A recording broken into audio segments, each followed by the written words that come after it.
When I went to write books, it was actually so much harder because you don't have the actors, but you are the director, you are the prop person, you are the designer.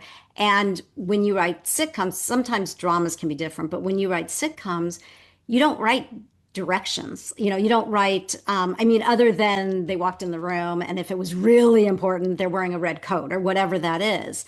But when you write fiction, you have to create the entire world. And so that's really hard. I mean, like I sat there for a while and when I was doing television, excuse me, I did the Wild Thornberries also, and that's animation, and that's completely different because you do have to describe everything for the animators. So I turned in my script and they said, no, you have to go back and you have to describe everything that's going to happen because the animators don't know. And so you're kind of the director in a weird way. So, as you know, I mean, fiction is just a completely different thing. It's also television is, 30 minutes. So it's 28 pages, 30 pages, or whatever. So you can cut, fiction, I mean, 300 or whatever. I mean, it's a big, big difference to arc a story over all of that. Yeah, it was a big learning curve for me. Leslie A. Rasmussen was born and raised in Los Angeles and graduated from UCLA. She wrote television comedies for Gerald McRaney, Burt Reynolds, Roseanne Barr, Norm Macdonald, Drew Carey, The Wild Thornberries, and Sweet Valley High. Her first two novels, After Happily Ever After and The Stories We Cannot Tell, have won multiple awards. Leslie released her third novel, When People Leave, in May 2025.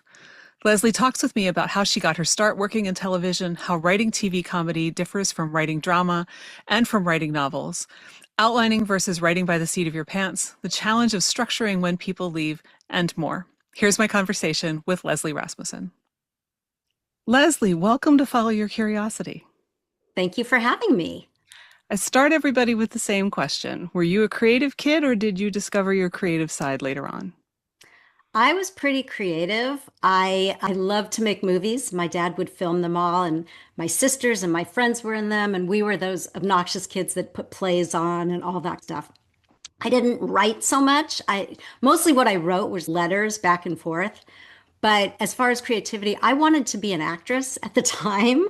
So I did that kind of thing. That's what we did. We wrote stupid plays and then acted in them. So, in that sense, I think I was creative, but I didn't go to school to be a writer and I didn't really even think about that part of it. And my whole family is very creative in lots of different ways, but I'm really mostly creative in the writing way. That's how I see it. It's interesting because I was one of those kids who put on shows and all that kind of stuff on Sunday afternoon. Mom and Dad, Grandma and Grandpa, come down and see the show. And I'm sure they thought, oh God, another one. Oh, I know. And we You would know? go and we would go to it was like a liquor store, but we bought candy and then we'd double the price and we'd sell it to our neighborhood kids. So we were kind of like always doing things like that to make extra money. If they wanted to come to the little play, they had to pay and buy candy. Very, very enterprising of you.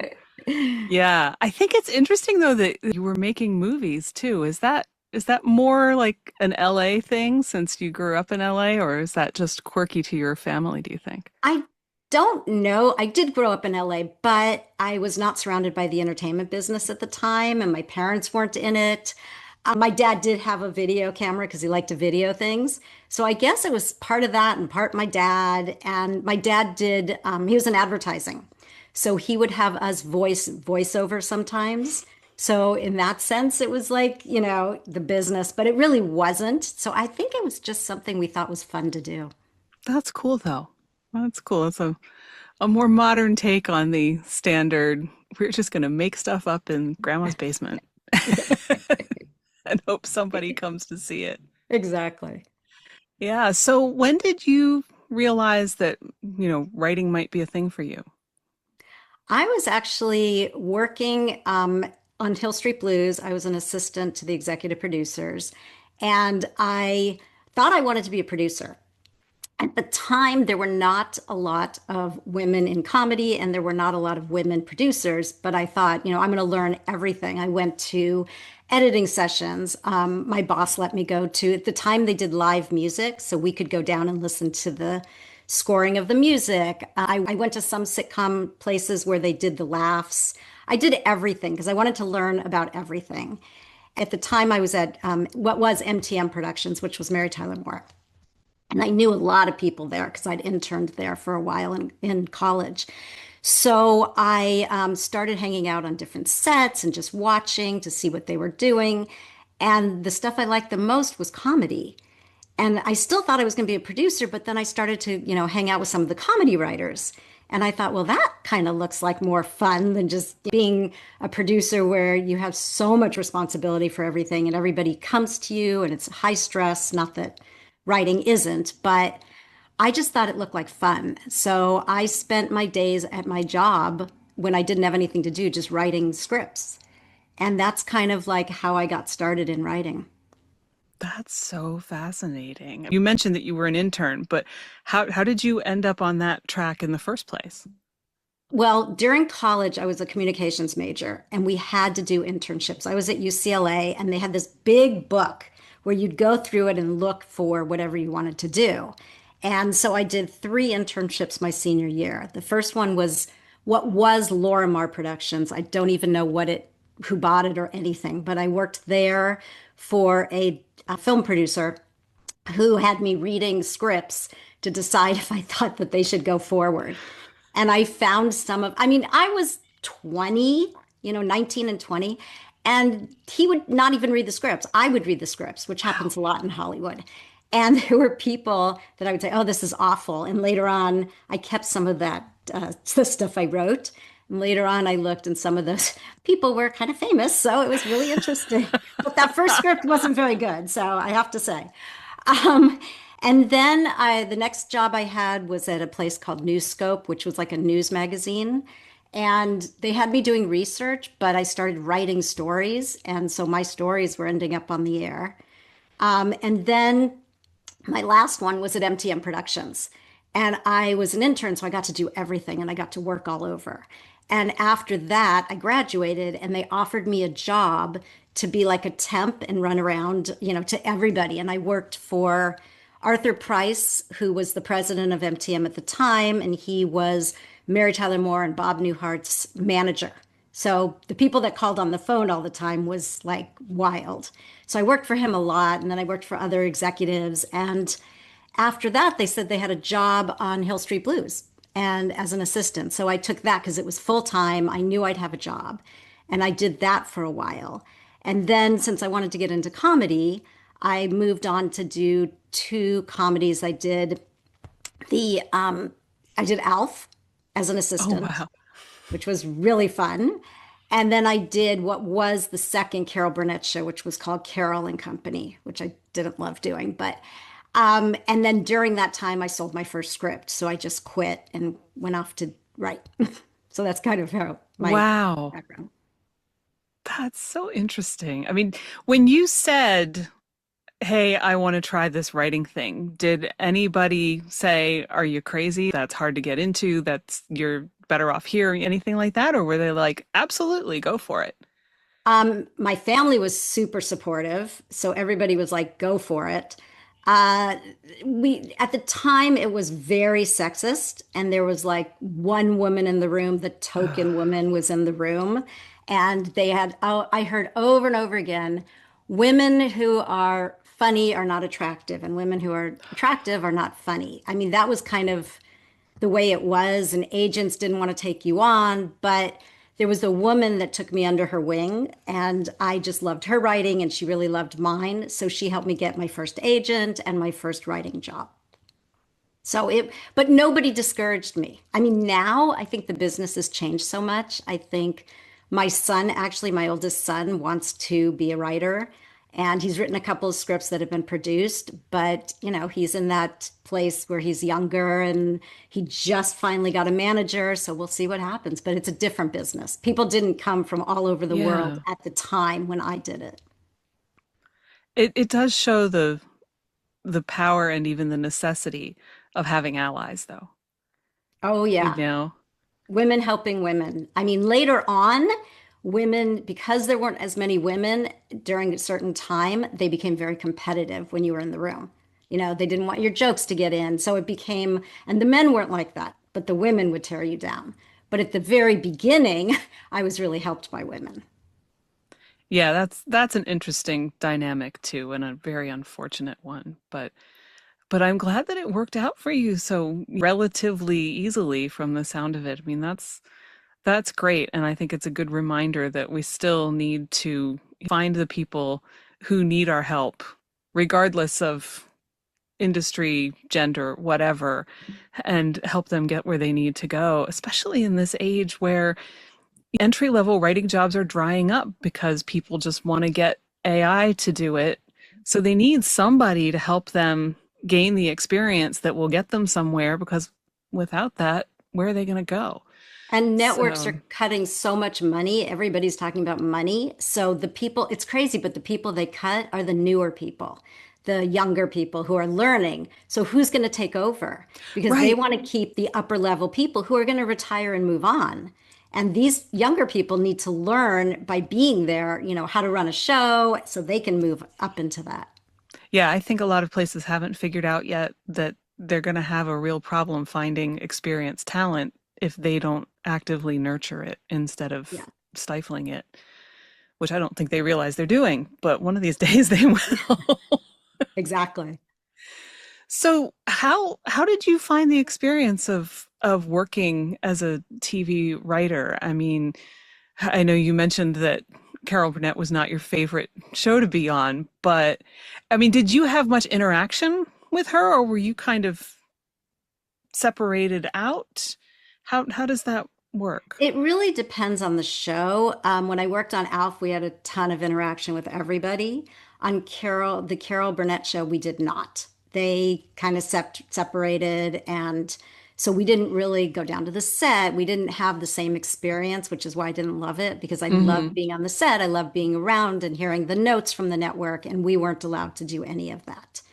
So that wasn't great. Like when I was working at Hill Street Blues, we could go on any set, anywhere, and just stand there, and nobody would say, like, why are you here? They would welcome you.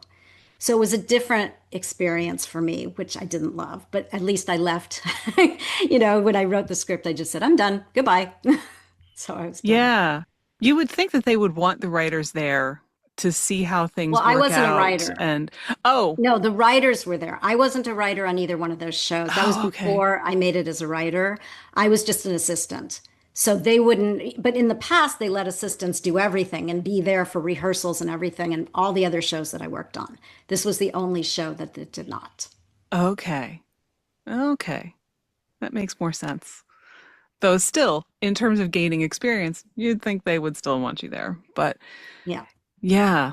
But how was the experience? I mean, once you finally were writing, how did that go? Was it everything you expected? Were there surprising advantages and I'm sure disadvantages? I mean, what was it like? I loved every single minute of it. It was fun because it was like you're getting together with people that you really like and you're just making them laugh and they're making you laugh. And I mean, it was a blast. And I have always been, even though I lived in Los Angeles, I have always been somebody who's been like thought that, movie studios were glamorous. And so every single time I've ever walked onto a studio lot, I've been just like overwhelmed. I just love being there. So it was sort of my dream job and it pays really well, which was really nice because an author doesn't pay well. No. So, books don't pay well. But it was just I can't even say enough. I just loved it, every bit of it. It was really hard to leave. I bet. So, I mean, what kind of training, mentoring, whatever? Because I'm assuming you were largely learning all of this on the job, and when you were an assistant, you would have been learning too. But how do they bring somebody in who's relatively new?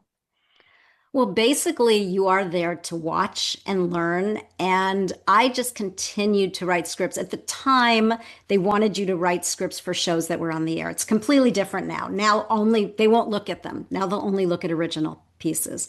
But so I just kept writing every single thing that was on the air so I could just perfect what I was doing. But mostly, you also learn from just watching the actors because you can write, dialogue for them and it doesn't work. And you don't know why until you hear them say it. And then you think, oh, that makes sense why it doesn't work. You're also learning how to, develop their characters in their voice. So that was really interesting too. So I felt like I learned mostly from just watching and listening to getting notes on my scripts and why, the top people are the executive producers, so why they would give notes, but also why the network would, because they have different things in mind. And then learning about budgets and, where to place your story because you only have a certain amount of sets. So all of that was interesting. So mostly just by being there, I learned a lot. And it sounds in many ways kind of like putting a puzzle together. I have these sets, I have this much money, I have these characters. How do I make them all come together in a way that makes sense and people will enjoy? Exactly. And you have the executive, you don't do that because the producer's putting together the budget, but you have the executive producers that know, okay, I can only spend this amount for this show. So I need an extra set. So what am I going to get rid of? And so you hear a lot of those conversations. So they just sort of seep in. That's interesting. But I relate to the idea of, watching the actors and hearing their voices and everything, because certainly when I'm writing fiction, if I can't hear my characters, what am I even doing?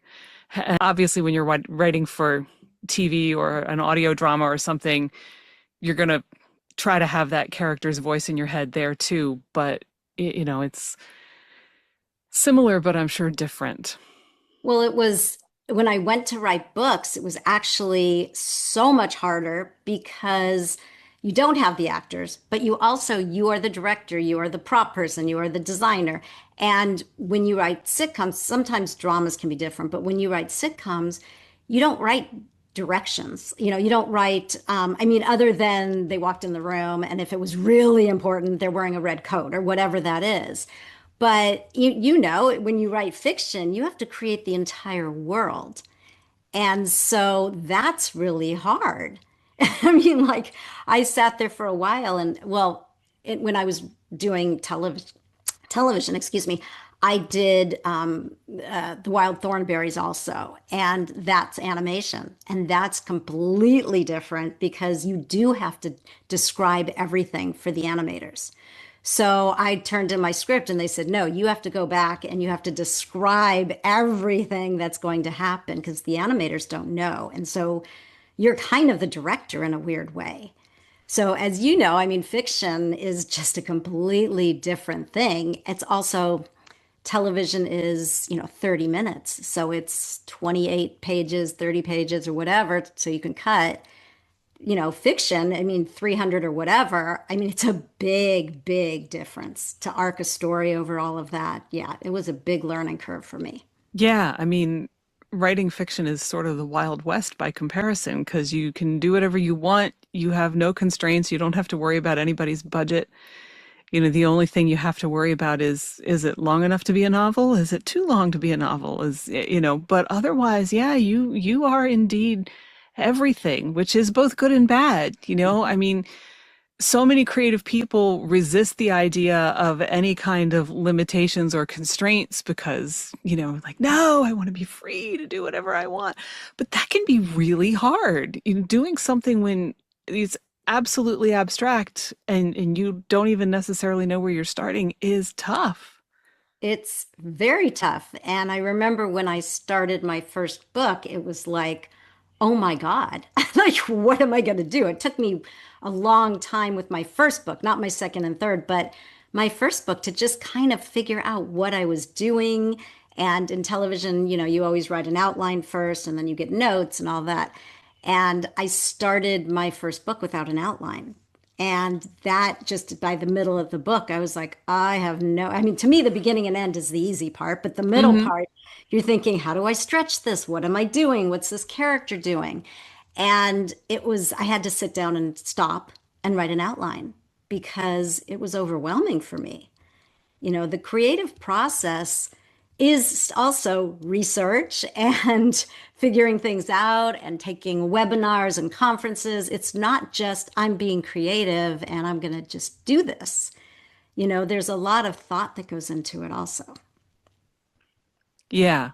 And I think, we talk about how there are the plotters and there are the pantsers, which is really a spectrum. And in case anybody's listening who hasn't heard me talk about this before, pantser is short for flying by the seat of your pants. So, but I'm not sure to what extent anybody is really purely one or the other.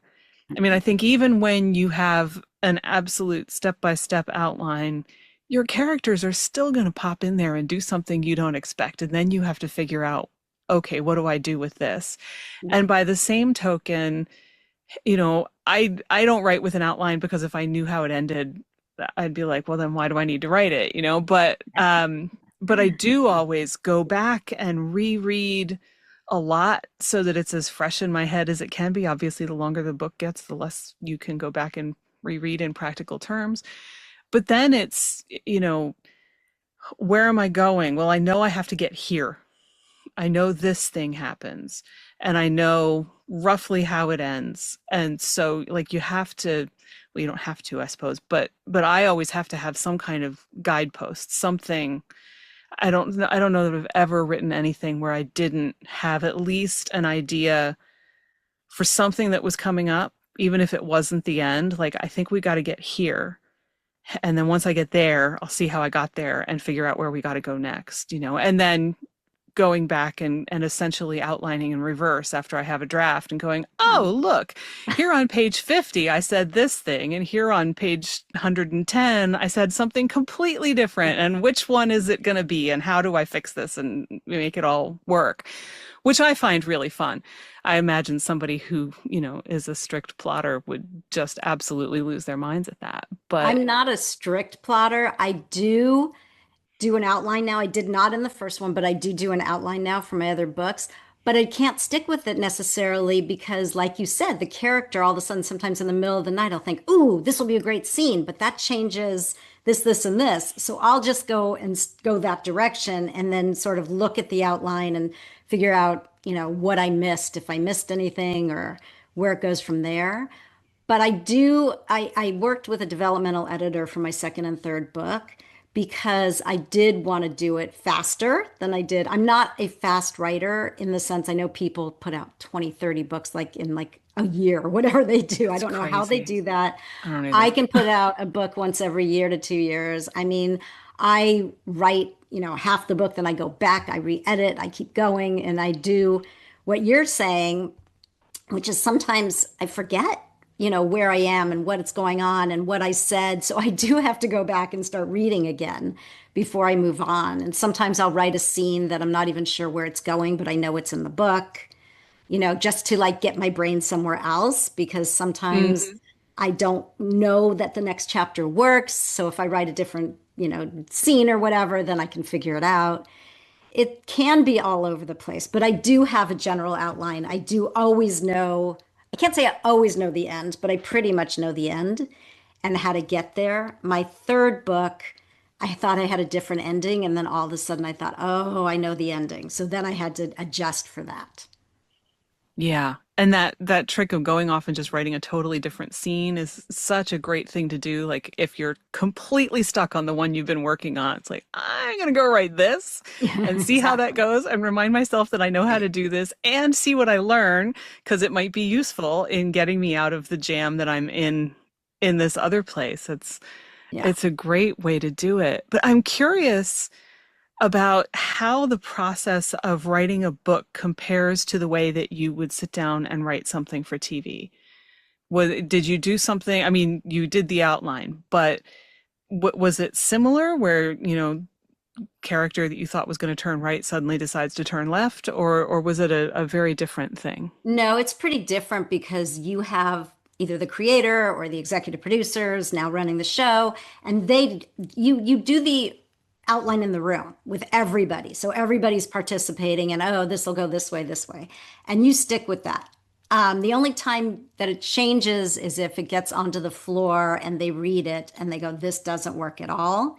Then you have to rewrite. But other than that, it's pretty much set by sort of somebody else who knows where this is going. And depends on the show, but a lot of sitcoms also have like an arc for the season, so they know Mm. where each character's going.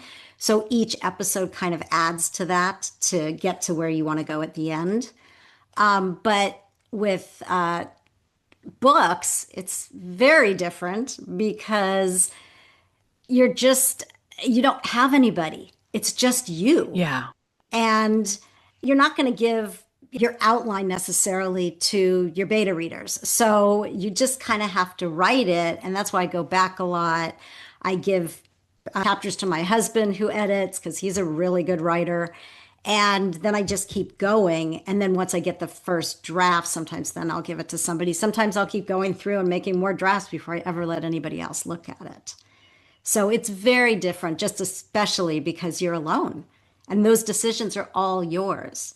And in television, they really aren't. Unless you create the show and then they are. But even that, you have a network telling you we don't want the character to do this, that, or the other. So, or the Yeah. standards and practices saying you can't say something or do something. So you have other people. So when you're writing for TV, I mean, how much of any given episode is a collaborative effort versus one person sitting down and just pounding out a script? In drama, it's pretty much somebody sits down and pounds out a script and they give you notes and you pound out the second draft. In comedy, it's really not like that. You do the outline with the room, and then you go back in and you write the script. And then you come in the room. And depending on how much time they have, I mean, with sitcoms, you're doing one every week. And with a week off every 3 weeks, basically, you do three, then one, then three, or two, and then one. So you don't have a lot of time. So basically, you go back in and it's room written to some degree, depending on who you are. If you're an exec producer, your stuff's going to be more in. But even as an exec producer, they change jokes. You have people on staff that are there just for jokes. And even though you can pitch jokes, that's their job a lot of times. Wow. Sometimes they're stand-up comics and they come in and they just come in for one day and then throw jokes out. They don't always get in. And sometimes, honestly, the stand-up comics get fired because sometimes they're there one day and they're not in the grind. So they don't really get it sometimes. But, you have certain people on staff that are more structure and certain people on staff that are more jokes. And so it's collaborative. And so a lot of times when you see the show on the air, you're so excited when you see all your jokes because any of them, you're like, that's mine, that's mine, that's mine. But sometimes they're not. My son, like I said, he wrote a couple episodes of a show and there was this great, I did not know what he wrote. I didn't want to read it. I wanted to see it. So I went to the taping and one of this long speech that this character has, I was just blown away. And the person next to me said, "Oh my God, that's the greatest speech." And every word was my son's. So, and I found that out. But it's like, that's the kind of thing that sometimes you can get in if it's more like serious kind of speech. But jokes change constantly. I mean, that kind of sounds chaotic to me, but it obviously works and they do it for a reason. Yeah. So it must turn out well more often than being just, It does. And chaotic, it can be chaotic when you're rushing or you're there till 4 in the morning because, the star of the show said, "I don't like this, for whatever reason they had." And they say, "Give me a bunch of jokes." And then you have to write a bunch of jokes. And that's hard. At 2 in the morning, it's kind of everything's funny, but not what you're putting in the script. It's like being drunk, it's like everything seems funny, but it's actually really not funny to somebody sober. So, yeah, yeah. At that hour of the day, at least for me, I can feel when it's time to pack it in for the day because it's just like, yeah, my brain is yeah. no longer doing what I need it to do. So, And imagine like 6, 7, 8 people doing that, ooh, where they're just like going off on these tangents that have nothing to do with the script, but everybody wants to go home, but you can't stop. So it has to be done by the next morning, Oh, so it's, yeah. So that's the stuff that's hardest. yeah. And yet I can see where making that transition from writing in that kind of environment to it's me and my keyboard and my screen and nothing else, especially the first time, has to just kind of feel like you're floating in a vacuum in a way. Yeah, the first time was really difficult. I had written at the time, probably now I've written over 20 essays on Huffington Post, but at the time it was probably a lot less than that. And those essays were comedic. They were about my family, they were personal essays. And so during that time, I had like a writing coach with this other woman. So it was three of us. And you had to write something. I didn't know I was writing a book, but you had to write we met once a month. So you had to write like a certain amount of words per month. And she would give us prompts, and she would give us prompts at the coaching session. And I just started to see this character forming because I didn't write it as myself. I just wrote descriptions of certain things or the character. And this character, Maggie, just kept becoming a different, like more and more a person. And that turned into my first book. So I didn't have an editor or somebody watching over me. I just did it. And it did take like 4.5 years from start to publishing. And I don't ever want to do that again, and I won't. I mean, my next book was under a year. It took a little longer to get published, but it took under a year, and my third book also. So I'm not a fast writer, but I certainly wouldn't take 4.5 years again. Yeah, no, But it was a that's a learning long curve. time. Yeah. Yeah. Well, and I know that there was a gap in between you doing the TV writing and starting to write books. So based on what you've just said, I'm wondering, were you doing this writing coaching program with any intention of eventually writing a novel, or did it just kind of surprise you and say, "Hi, please write me"? I stopped writing comedies because of the hours when I had my second son. When he was about a year old, I was doing some freelance stuff and I was like, I just can't. And it was getting harder and harder to get in freelance. So I stopped. And then when he went to kindergarten, I went back to school and got a master's degree in nutrition. So for 10 years, I ran my own nutrition business. I was a nutritionist, I saw clients. And during that time, it wasn't my passion. I kept knowing that I wanted to write something, which is when I started writing personal essays and essays about nutrition and started getting them published. And I still didn't think anything about writing a book, but I went to a conference that was Danny Shapiro had this conference where she was the keynote speaker. And I went with a friend, and it's still nothing about writing. I just thought, oh, this might be interesting. And while I was there, I met a woman at lunch, and we just started talking. And she introduced me to another woman she had met, which was the writing coach. So the three of us just said, oh, let's do a class. So we did that. And honestly, I was really doing it just to get my creative juices flowing. I never was doing it to write a book.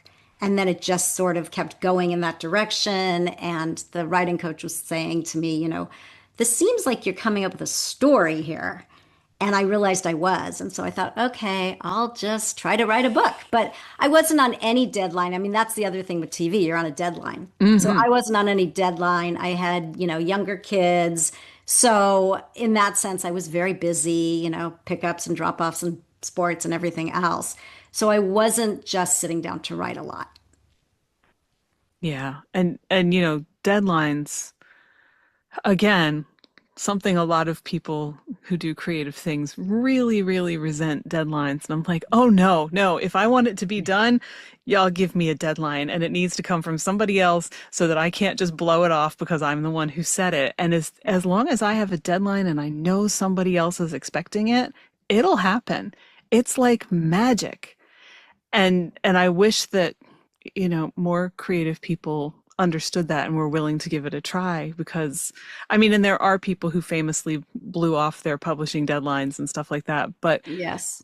I think if you realize that if that happens, that's pretty embarrassing to you and you don't want to have that experience, deadlines are they're just like magic. They make Yeah, things happen. I I don't give myself a deadline in the sense of saying this book has to be done by this point, but I am very disciplined. So I do something with writing every single day, whether or not it's writing the book, whether or not it's promoting the book, whether or not it's, researching for the book. I do something every single day, except usually on weekends. A lot of times I take weekends off, but it's my own kind of organization and discipline. It's not. Yes, I mean, obviously, if somebody gave me a deadline, I do know somebody who missed her deadline for her book, oh my gosh, like 4 or 5 times. Oof. She kept pushing it off. Now her book just came out, and I think she told us it was supposed to be done like 2 years ago. So I could never do that. If somebody gave me a deadline, I would be like right on it. I Yeah. would stay up all night if I had to. I would make sure it was done. Yeah, because I would just be absolutely mortified at the idea of having to Yeah, say, nope, sorry." me too. Yeah, so you stumbled into this story and it took 4.5 years, but you obviously enjoyed the experience despite the 4.5 years.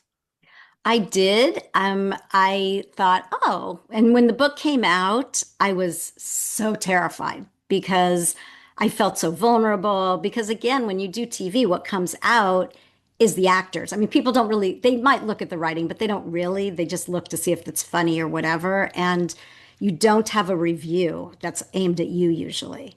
So when this book came out, I was freaking out. And I remember right as it was coming out or right before, I got a professional review came in and I was terrified to open it. It came in my email and I thought, oh my God, if this is bad, I'm done. And it was a great review. And Oh, I just good. thought, oh my God, thank you. Because I knew that, some readers would like it, some readers wouldn't like it. They would, Right. talk about the ending or whatever. But I was so relieved that it was a really good review. So from that point on, I thought, okay, you know what? I got one good review. Hopefully, I'll get more, which I did, and we'll see what happens. And then I had started my second book during the time that I was trying to wait for this to get published, just because publishing can take a long time. Mm. Yeah, I don't think people understand how long, what a long period of time passes between, first of all, you write the first draft, but then you have to go back and you have to fix all the things that are wrong and or that you want to make better, or whichever way it goes. And then you have the whole process with an agent and an editor and a publisher, and the actual time just that it takes for the book to be physically produced and all of that. I mean, I've had people say to me, so how long did it take to write your book? And I'm like, define how long. I mean, which part of this do you want me to tell Yeah, you about? yeah. Because it takes a huge amount of time. It does. And first draft is one thing, but then you go back through it a whole bunch of times and then you send it to an editor and they take a while and then they send it back and then you have to do all their edits or whatever you agree with. And yeah, and then the publishing part, most publishers take a year and a half, year, depending on what's going on with them. So it takes a long time to get a book actually out in the world. Yeah, it does. And the other misconception, of course, is that if you have a book out in the world, you are making millions of dollars off of it, which is No, not going to happen. no, not unless you are, Kristen Hanna or Jodi Picoult or something like that. Yeah, Then maybe. But no, but 99% of authors do not make a living at it. You don't do it for that yeah. reason. To do that for a living is really intense. It is seriously exhausting brain work, even if you enjoy it. It's exhausting stuff.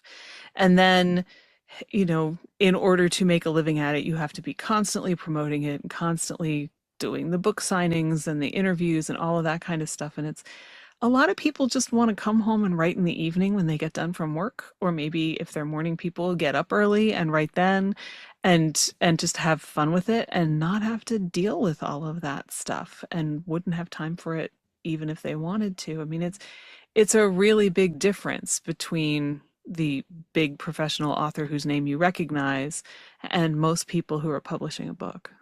Exactly. I mean, and then there's those people who put out a book a month and they self-publish their books and they're out there and like some of these romance books or, spicy romance or whatever, and they sell like crazy. Yeah. But, a lot of times, like you hear, write to market, and I'm not going to do that. I write women's fiction mostly. I write, women in certain times of their lives and issues that they face with humor. But I write some things like that. I don't want to write just romance just to throw it out there, even though they say, oh, we make a fortune. It's like, I'd rather make less money and do what I want to do. Yeah. Yeah. Because you can feel like, your book isn't even yours anymore if you think you're just writing what other people want. And I usually find that people who try to do something that pleases everybody else end up not liking what they've written. And it's harder to find the people who do like it Yeah. because it just doesn't have that unified feeling that, you know, this is the new book by my favorite author. It's yeah, this is the new book by my favorite author and 100 other people who weighed in one way or another, and they're Yeah. two very different animals. Also, I think that I know that there's people out there that are using AI to like I can't do that, but they Yeah. probably just throw in like, oh, the story about this woman that does this, that, and the AI throws it up and they write it. And I can't do that. There's no way. I want the writing to come from me. I want the story to come from me. AI is great for research. It really is great for research. But other than that, I could never do that. But I know people are doing it because now Amazon asks people when you put your book up on Amazon, if you self-publish, they actually ask you, did you use AI? Do they So quantify that? Do they let you specify I used AI for no, research, but I didn't write it, you no. know? So I mean, Oh, since I've used it for research, I just say no because it's not, my book isn't written by AI in any way, shape, or form. So I don't know what people say if they really do use it. I don't know because I don't know if Amazon would kick it off. I have no idea. I mean, I remember noticing, was it a year ago that Maggie Smith died? Mm, And yeah. I was on Amazon and for some reason I was looking her up and there were a pile of supposed biographies of her that had the most absolutely bland titles, and at least one of them had a photo on the front that was very obviously not Maggie Smith. Oh, And wow. I thought, okay, and this was maybe 3 weeks after she died. So I thought, okay, so somebody decided, ooh, Maggie Smith died and there are headlines, and I'm just going to churn out this AI book and I'm not even going to care enough to find a photo of her to put on it, which, maybe they couldn't because, Or somebody maybe else that owned it the would rights to cost them. them money. And, Right, a lot of those photos, they're not cheap. So maybe that was right. it.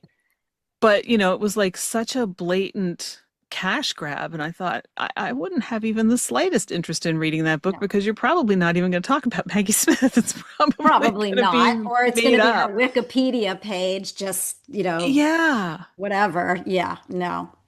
Yeah, so I think Amazon has a tolerance, or at least did then, for They do kick random books AI off stuff. because I'm in a lot of Facebook groups and I'll hear people say, I don't understand. I put my book up and Amazon said it wasn't good enough. So, I mean, that could be grammar, that could be punctuation. People don't get their books edited either. Some people Oh don't want to yeah. spend the money. I would be embarrassed to put a book up that I didn't spend the money to get edited, proofread, whatever. And my last book was proofread and there were still mistakes in it. So I had to Yeah. go back and yeah. I think there are always mistakes. And there was an author that I remember reading a while back who said, if you want to find the typo in your book, get it published open to any random page and it'll be there staring at you. It's true. And you can read it over and over again, and you can have it proofread by somebody, but everybody's human. Hmm. So, and even if you put it through, and I don't do this, but if somebody put it through AI or whatever those, programs are, they miss things too because it can see the word her and think that's supposed to be there instead of there, and or the or whatever. Right. Yeah. Right. It's like when I was teaching and I taught international students, and I would always tell them, you know, don't assume that the spell check is going to save you, because if you spelled a different word correctly, it's not going to flag it. You need to know.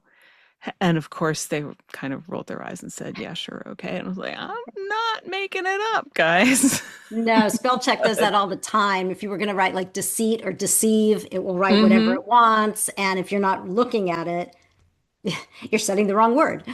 Yeah. And at that time, this was 20 years ago. I'm not sure if it's any better now, but at that time, I said, you know, definitely check out the things that Word has underlined for you in red. But don't you dare take all of the green squiggle grammar recommendations, or you will have the most bizarre paper you ever saw in your life, and everyone will know. Yeah. And So, even yeah, online now, like I have in the background running like Grammarly, but it's not always accurate. Sometimes they'll right. say put a comma here, but if you're writing a book and you want a character to say something in a certain way, you have to really look and go, no, no, no, no, no. I don't want the comma there because it's supposed to be like a run-on sentence or whatever. So I'll look at it and then a lot of times I don't agree with it. Or Yeah, it wants to change the way I wrote something and I want it to say that. So I'm like, no, dismiss. You know? right, right. Go off and write somebody else's book. I'm writing my Yeah, book. exactly. Yeah. So tell us about this new book of yours. The newest one or the Hmm. third, the one that just came out? The one that just came out. Okay, so that book is called When People Leave, and it is the story of three sisters, adults in their 30s, who have this single mother. They all get along great. She seems great, and they find out that she took her own life. So it's their journey to, they all leave their own lives and they move into her house, and they, which is their childhood home, and they go through everything to try to figure out why she did this. And through this, they find clues that lead them into secrets that she had, and they realize they never knew who she was. And decisions that she had made affected them and how they ended up living their lives. So it's their journey and how they change and realize they made decisions based on something they didn't even know because they were babies when this all happened and she did what she did. And so that there's like a little bit of a mystery that goes through it. Yeah. And I mean, you wrote it. Each one of them gets their own point of view. Yes. How did, Including the mother, who she has her own point yeah. of view, because I wanted to go into her background so you could understand a lot of what she does and why. How did you decide to give the three sisters their own point of view? Um, at the time, I wasn't sure how I was going to do it. And my developmental editor said to me, you know, how are you going to get these certain things across? And I said, well, what if I give them each their point of view? And she said, I think that's a great idea because it's not written from first person in each person. It's just each chapter is from their point of view. So you kind of get who they are deep inside and who their characters are. And that's how I thought it would be easier to develop their characters. And was it for you as you were writing it? Yes. The only thing that was hard for me was I had to remember which, if I was deep into the chapter, I had to remember, okay, this is Morgan's chapter. So I can't have Abby talking about what's going on in her head. It's got to be from Morgan's point of view as to what Abby seems like she might be thinking. So those were the things that I had to keep going back and making sure that it was from that particular character's point of view. Yeah. I would think that would be kind of challenging. I mean, I've written with two points of view, but I've never done it with four. Yeah, I did. My very first book was from one point of view, and it was first person. My second book was from two point of views in each woman that it was about. And this book was four point of views. So now I'm kind of good at it. Yeah, but at the same time, I would think that that would open up possibilities too, because you have a chance to actually get into each of their heads. You do, and I wanted also to be able to go into their own lives because they don't live in the same place. They all the sisters and the mother live in different places. So I wanted to be able to go into their own lives because in order to see why they made the decisions they made, you kind of had to understand where they came from in their past and their childhood from their point of view. So that's kind of why I did it. And then once I figured out the end, because this was a book that I thought I knew the end, I wasn't 100% sure. So as it got there, then I figured out the end. And then I went back to make sure each sister's, what happened to them would make sense when they found out the secret. Yeah. And since there are a fair number of twists and turns and secrets in there, When you outlined, how different did it end up being from what you originally sketched out? It wasn't that different from the original sketching out, only really the end. Once I figured out, because that I kind of didn't quite know for sure. I kind of had an idea, and that sort of got plastered into my brain as I kept going.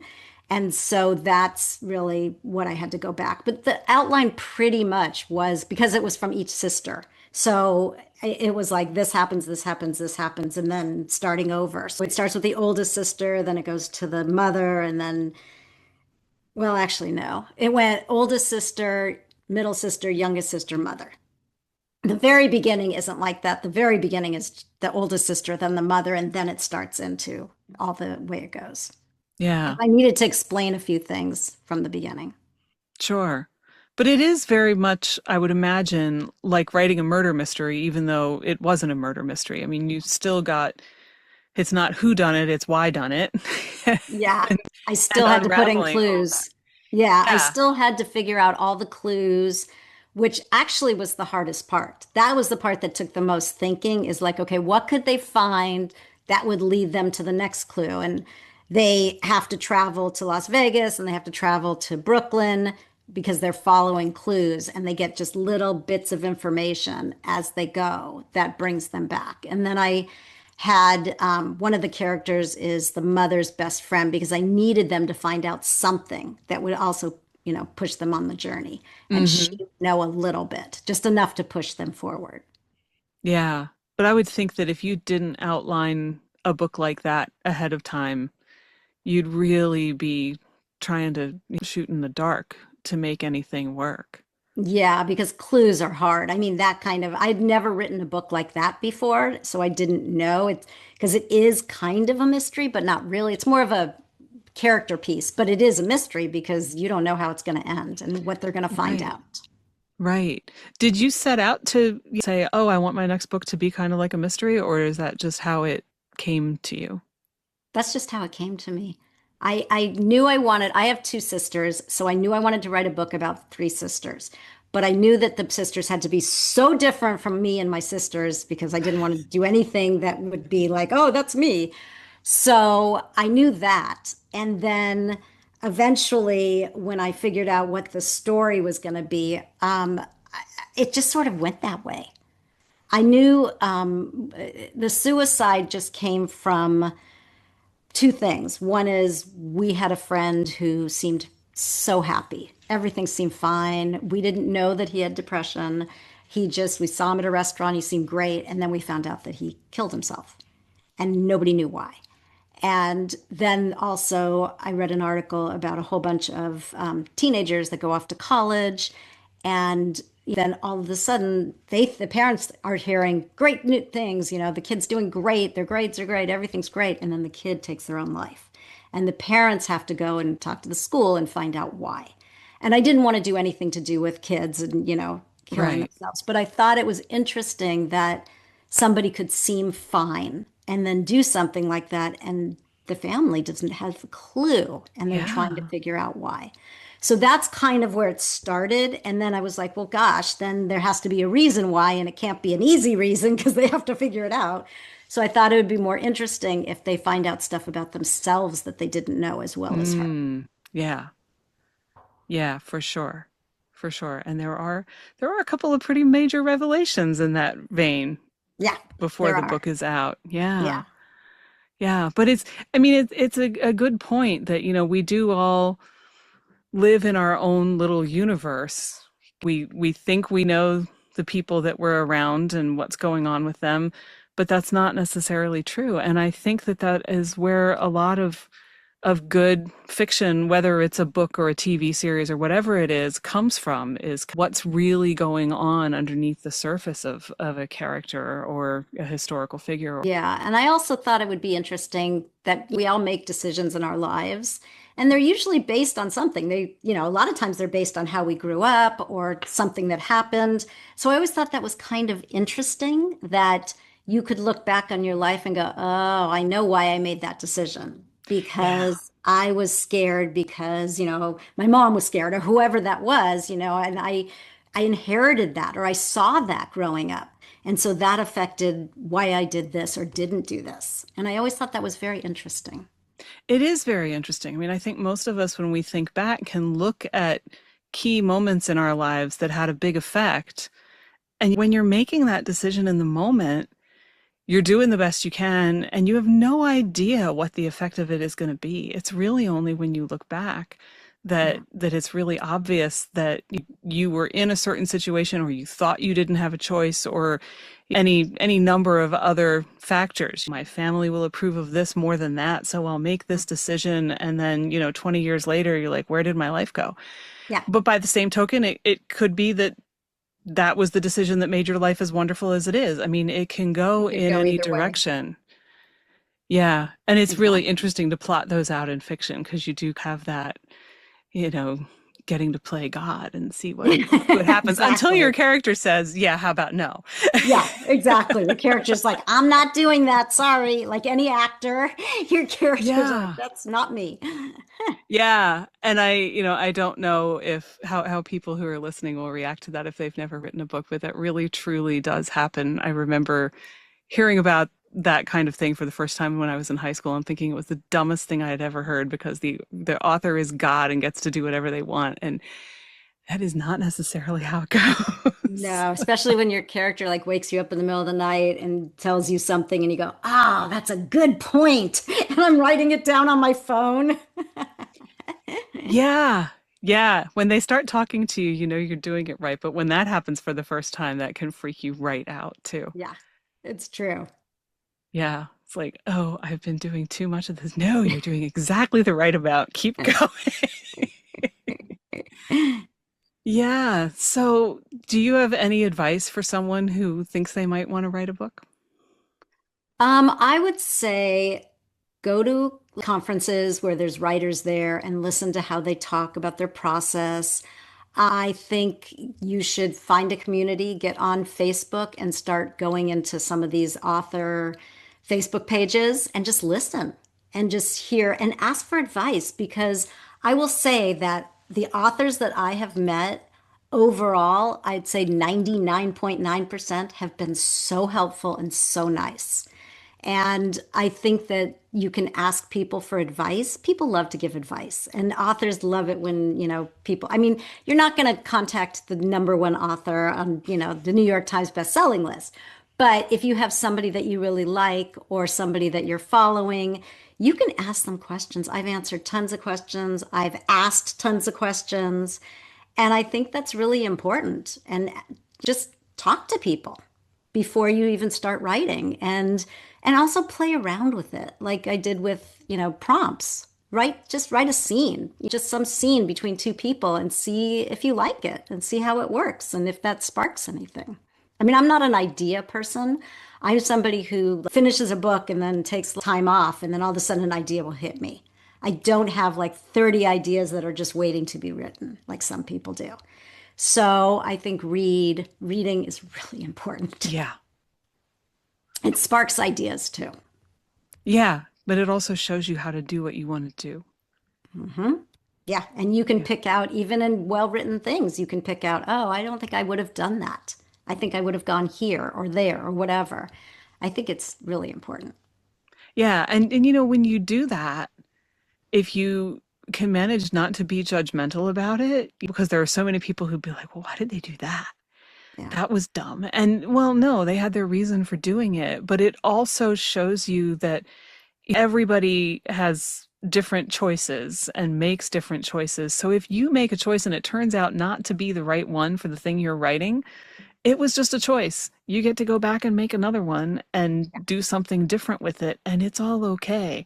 But Yeah. that goes a whole lot better if you can manage not to be judgy about it to other people It's or to also yourself. that every idea has probably been done out there, but not by you.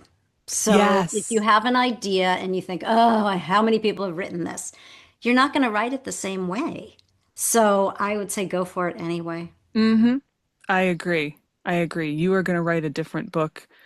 It's that old cliche about, you can hand out the same prompt to 300 people and you're going to get 300 different books.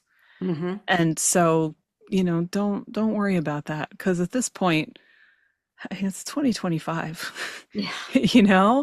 and like William Shakespeare was writing five 500 years ago, and Yeah. he was recycling stories from other authors. Chaucer came before that and he was recycling stories. It's fine. Yeah. You have a different take on it, so it is fine. Yeah. There are only so many ways that everybody can, come up with a brand new story. So something that you're doing is going to seem similar to something somebody else did, and it's okay. Yeah. I've actually had to change characters because, I mean, names of characters, because I opened a book after my book was almost done and saw the exact same first and last name in somebody big's book. And I was like, oh my God, how did I do that? So I had to change their name. Yeah. Yeah, it's all okay. Yeah, Stuff happens to everybody. That book that you have had on your shelf that you have worshipped for years and thought was the most perfect book undoubtedly caused that author a lot of stress and anguish in the process of writing it. And so, the notion that anybody sits down and writes something perfect the first time is just nuts. exactly. Yeah. So, well, thank you very much for coming and talking with me today. This has been a really interesting conversation. Thank you so much. It's been fun. I really enjoyed it. That's our show for this week. Thanks so much to Leslie Rasmussen and to you. Leslie's links are in the show notes. I hope you'll leave a review or a comment for this episode. There's a link in your podcast app, and it is super easy and it really, really makes a difference. If you enjoyed our conversation, please do share it with a friend. Thank you so, so much.